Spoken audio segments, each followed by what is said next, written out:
Hi, I'm Gary Striegler, and I'm working today on a really interesting project in my shop. I'm building this gaming table that sits on four square white oak legs. Now, those legs are tied together with some cross members like this, which are made out of 1.5 inch white oak. And then there's kind of a stretcher rail, which is this piece that ties those two together.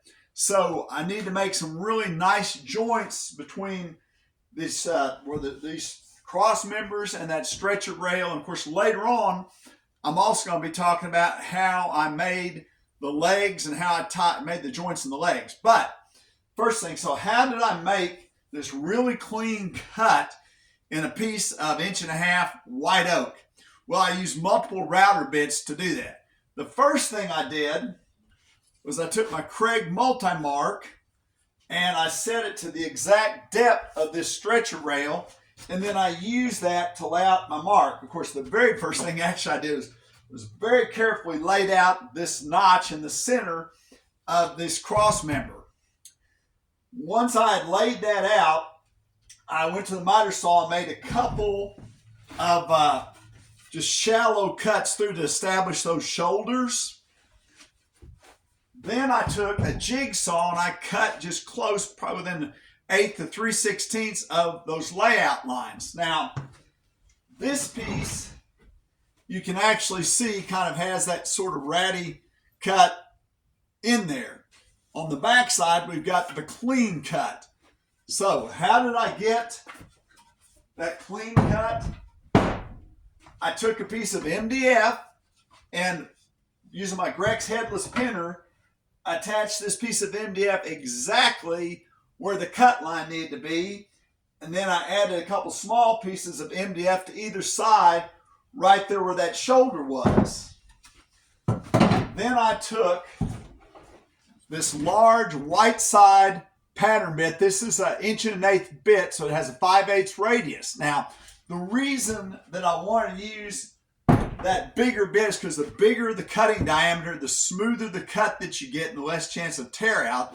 So that bearing just rode right along on my MDF and on these pieces to give me a very smooth cut most of the way through.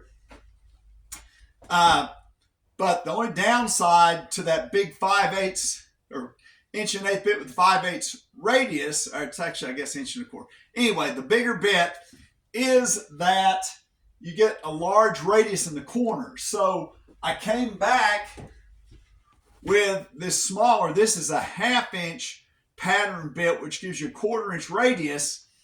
And with the same piece of MDF in there, just ran this into the corner. So now I've just got a 1/4 inch radius in those two corners.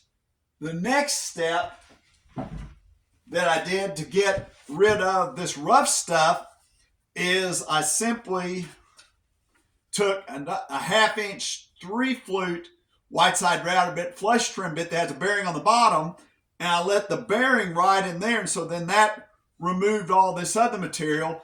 And because it was a 1/2 inch bit, I still had a 1/4 inch radius in the inside corner. So that gives me that really smooth cut that you see right here.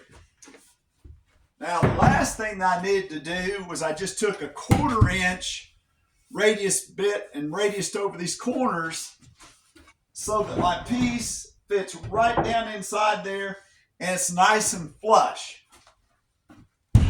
So, there's a lot of principles there between the pattern bits and the flush trim bits, but there's no great skill level. It's just careful layout and being careful with your router bits. It does take multiple routers and multiple bits, but you can never have too many routers or too many router bits in your shop. So it's a great way to make a very controlled cut notch and end up some great joints on anything that you might be building. This principle can be used in a lot of different ways.